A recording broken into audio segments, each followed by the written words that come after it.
السلام علیکم۔ الصلاۃ والسلام علیک یا سیدی یا رسول اللہ۔ الصلاۃ والسلام علیک یا سیدی یا حبیب اللہ۔ اسلامی بھائیو، آج کا جو میرا بیان ہے وہ ہے خودکشی کی سخت حرمت اور خودکشی کرنے والے کا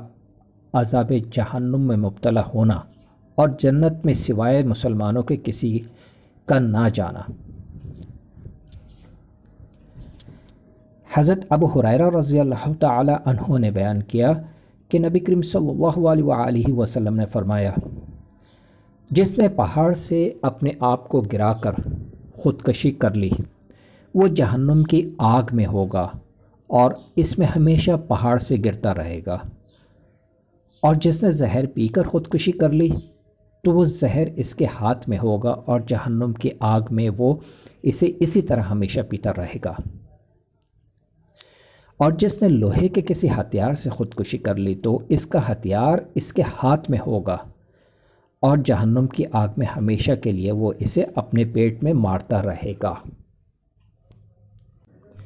حضرت ثابت بن دعاق رضی اللہ تعالی عنہ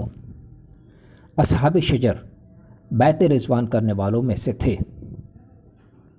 انہوں نے بیان کیا کہ رسول اللہ صلی اللہ علیہ وآلہ وسلم نے ارشاد فرمایا، جو اسلام کے سوا کسی اور مذہب پر قسم کھائے کہ اگر میں نے فلاں کام کیا تو میں نصرانی ہوں، یہودی ہوں، تو وہ ایسے ہی ہو جائے گا جیسے اس نے کہا، اور کسی انسان پر ان چیزوں کی نظر صحیح نہیں ہوتی جو اس کے اختیار میں نہ ہوں، اور جس نے دنیا میں کسی چیز سے خودکشی کر لی اسے اسی چیز سے آخرت میں عذاب ہوگا، اور جس نے کسی مسلمان پر لعنت بھیجی تو یہ اس کا خون کرنے کے برابر ہے، اور جو شخص کسی مسلمان کو کافر کہے تو وہ ایسا ہے جیسے اس کا خون کیا۔ حضرت ابو ہریرہ رضی اللہ تعالی عنہ نے بیان کیا کہ ہم رسول اللہ صلی اللہ علیہ وآلہ وسلم کے ساتھ ایک غزوہ میں موجود تھے۔ آپ صلی اللہ علیہ وآلہ وسلم نے ایک شخص کے متعلق جو اپنے کو مسلمان کہتا تھا فرمایا کہ یہ شخص دوزخ والوں میں سے ہے۔ جب جنگ شروع ہوئی تو وہ شخص مسلمانوں کی طرف سے بڑی بہادری کے ساتھ لڑا اور وہ زخمی بھی ہو گیا۔ صحابہ نے عرض کیا، یا رسول اللہ صلی اللہ علیہ وآلہ وسلم، جس کے متعلق آپ صلی اللہ علیہ وآلہ وسلم نے فرمایا تھا کہ وہ دوزخ میں جائے گا، آج تو وہ بڑی بے جگری کے ساتھ لڑا ہے اور زخمی ہو کر مر بھی گیا۔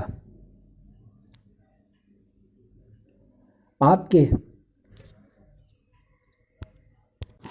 لب پر وہی جواب تھا، یعنی آپ نے اب بھی وہی جواب دیا کہ جہنم میں گیا۔ حضرت ابو ہریرہ رضی اللہ تعالی عنہ نے بیان کیا،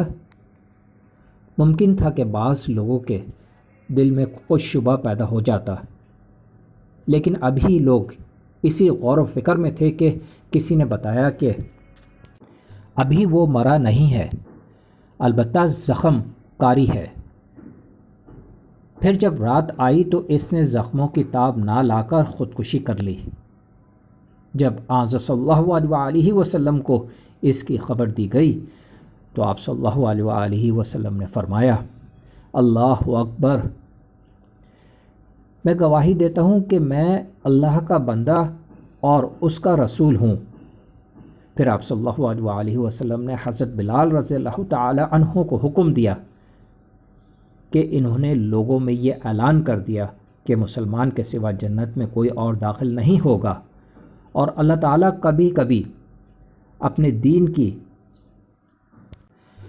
امداد کسی فاجر شخص سے بھی کرا لیتا ہے۔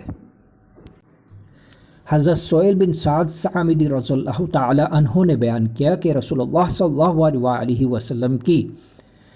اپنے اصحاب کے ہمراہ احد یا خیبر کی لڑائی میں مشرکین سے مٹ بھیڑ ہوئی اور جنگ چھڑ گئی۔ پھر جب آپ صلی اللہ علیہ وآلہ وسلم اس دن لڑائی سے فارغ ہو کر اپنے پڑاؤ کی طرف واپس ہوئے اور مشرکین اپنے پڑاؤ کی طرف، تو آپ صلی اللہ علیہ وآلہ وسلم کی فوج کے ساتھ ایک شخص تھا۔ لڑائی لڑنے میں اس کا یہ حال تھا کہ مشرکین کا کوئی آدمی بھی اگر کسی طرف نظر پڑ جاتا تو اس کا پیچھا کر کے وہ شخص اپنی تلوار سے اسے قتل کر دیتا۔ حضرت سہیل رضی اللہ تعالی عنہ نے اس کے متعلق کہا کہ آج جنتی سرگرمی کے ساتھ فلاں شخص لڑا ہے، ہم میں کوئی بھی اس طرح نہ لڑ سکا۔ آپ صلی اللہ علیہ وآلہ وسلم نے اس پر فرمایا کہ لیکن وہ شخص دوزخی ہے۔ مسلمانوں میں سے ایک شخص نے اپنے دل میں کہا، اچھا میں اس کا پیچھا کروں گا، دیکھوں گا حضور اکرم صلی اللہ علیہ وآلہ وسلم نے اسے کیوں دوزخی فرمایا ہے۔ بیان کیا کہ وہ اس کے ساتھ ساتھ دوسرے دن لڑائی میں موجود رہا۔ جب کبھی وہ کھڑا ہو جاتا تو یہ بھی کھڑا ہو جاتا، اور جب وہ تیز چلتا تو یہ بھی اس کے ساتھ تیز چلتا۔ بیان کیا کہ آخر وہ شخص زخمی ہو گیا۔ زخم بڑا گہرا تھا، اس لیے اس نے چاہا کہ موت جلدی آ جائے، اور اپنی تلوار کا پھل زمین پر رکھ کر اس کی دھار کو سینے کے مقابل میں کر لیا اور تلوار گر کر کے اپنی جان دے دی۔ اب وہ صاحب رسول اللہ صلی اللہ علیہ وآلہ وسلم کی خدمت میں حاضر ہوئے اور کہنے لگے کہ میں اگر گواہی دیتا ہوں کہ آپ صلی اللہ علیہ وآلہ وسلم اللہ کے سچے رسول ہیں۔ آپ نے دریافت فرمایا کیا بات ہوئی؟ انہوں نے بیان کیا کہ وہی شخص جس کے متعلق آپ صلی اللہ علیہ وآلہ وسلم نے فرمایا تھا کہ وہ زخمی ہے۔ صحابہ رضی اللہ تعالی عنہ پر آپ کا فرمان بڑا شاق گزرا تھا۔ میں نے ان سے کہا کہ تم سب لوگوں کی طرف سے میں اس کے متعلق تحقیق کرتا ہوں، چنانچہ میں اس کے پیچھے ہوا۔ اس کے بعد وہ شخص سخت زخمی ہوا اور چاہا کہ جلدی موت آ جائے، اس لیے اس نے اپنی تلوار کا پھل زمین پر رکھ کر اس کی دھار کو اپنے سینے کے مقابل کر لیا اور اس پر گڑ کے خود جان دے دی۔ اس وقت آپ صلی اللہ علیہ وآلہ وسلم نے فرمایا کہ ایک آدمی زندگی بھر بظاہر اہل جنت کے سے کام کرتا ہے، حالانکہ وہ اہل دوزخ میں سے ہوتا ہے، اور ایک آدمی بظاہر اہل دوزخ کے کام کرتا ہے، حالانکہ وہ اہل جنت میں ہوتا ہے۔ حضرت جندب بن عبداللہ رضی اللہ تعالی عنہ نے بیان کیا کہ نبی کریم صلی اللہ علیہ وآلہ وسلم نے فرمایا، پچھلے زمانے میں ایک شخص کے ہاتھ میں زخم ہو گیا تھا اور اسے اس نے بڑی تکلیف تھی، آخر اس نے چھری سے اپنا ہاتھ کاٹ لیا۔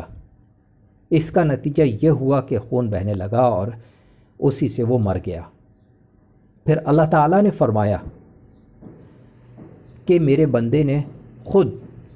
میرے پاس آنے میں جلدی کی، اس لیے میں نے بھی جنت کو اس پر حرام کر دیا۔ اسلامی بھائیوں، اس سے یہ بات کافی حد تک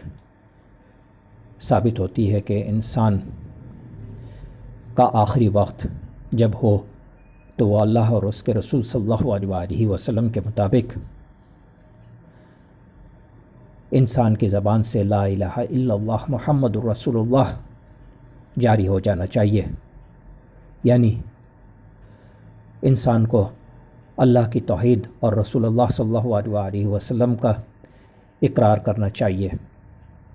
اور اپنے ایمان کو تازہ کرتے ہوئے دنیا سے جانا چاہیے۔ تبھی انسان یعنی مسلمان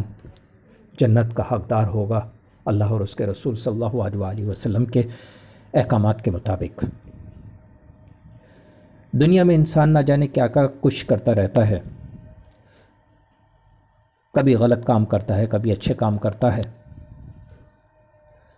میں نے اپنی پچھلی بیان میں بھی ایک دفعہ بتایا تھا کہ غصے میں آ کے انسان دوسرے انسان کو قتل بھی کر دیتا ہے، جو کہ بہت بڑا گناہ ہے۔ اسی لیے یہ تمام احادیث ثابت کرتی ہیں کہ انسان کو اپنے غصے کو بالکل ٹھنڈا رکھنا چاہیے اور اپنے آپ کو انسان بالکل ٹھنڈا رکھے، پولائٹ رکھے اور اپنے اخلاق کو اعلیٰ سے اعلیٰ بنانے کی کوشش کرے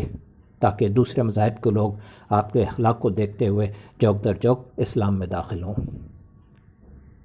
نو ڈاؤٹ کہ آج کا جو وقت ہے وہ بہت کڑا وقت ہے، بہت سخت وقت ہے،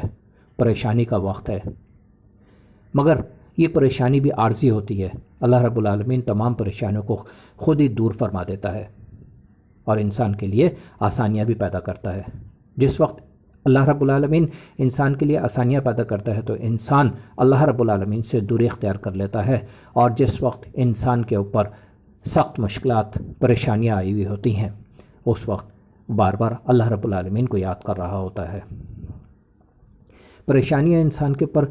مختلف انداز میں آتی رہتی ہیں، کچھ ایسی ہوتی ہیں جو کہ اپنے گناہوں کی وجہ سے ہوتی ہیں، اور کچھ ایسی ہوتی ہیں جن کی وجہ سے انسان امتحانات عبور کر رہا ہوتا ہے، اور اللہ رب العالمین ان تمام لوگوں کو جو کہ امتحانات میں سکسیسفل ہو جاتے ہیں، اللہ ان کو بہت اچھا اور اعلیٰ مقام عطا کرتا ہے۔ تو انسان کو چاہیے کہ وہ صبر اور برداشت کا معدہ اپنے اندر پیدا کرے، اور دین جو کہہ رہا ہے ان تمام احکامات پر انسان کو چاہیے کہ وہ عمل کرے اور اپنی زندگیوں میں لاگو کرے تاکہ دنیا بھی انسان کی اچھی ہو جائے اور آخرت بھی انسان کی اچھی ہو جائے۔ اللہ رب العالمین سب لوگوں کو ہدایت دے، اور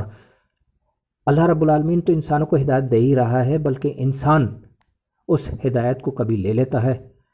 اور کبھی ہدایت لینے کے بعد بھول جاتا ہے۔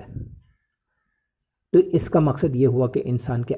اندر اپنی خود غلطیاں ہیں۔ اللہ رب العالمین تو انسان کو لمحہ لمحہ نواز رہا ہے، لمحہ لمحہ انسان کو ہر چیز عطا کر رہا ہے، مگر انسان ہے کہ وہ ناشکرے پن میں پڑا ہوا ہے، اللہ کی نافرمانی کرتا رہتا ہے۔ انسان کو چاہیے اپنے دین کے مطابق، یعنی دین اسلام کے مطابق اپنی زندگی کو گزارے، جس کی وجہ سے اس کے اعمال دنیا میں بھی اچھے ہو جائیں گے، اور انہی اعمال کی وجہ سے اللہ رب العالمین رسول پاک صلی اللہ علیہ وآلہ وسلم کے صدقے کے وسیلے سے ہر مسلمان کو جنت میں داخل کرے گا۔ وآخر دعوانا الحمدللہ۔ ویڈیو آپ کو بہت اچھی لگی ہو تو مجھے ضرور سبسکرائب کریں، لائک کریں، شیئر کریں، اور بیل آئیکن کو ضرور پریس کریں تاکہ میری نئی آنے والی ویڈیوز آپ آسانی سے دیکھ سکیں۔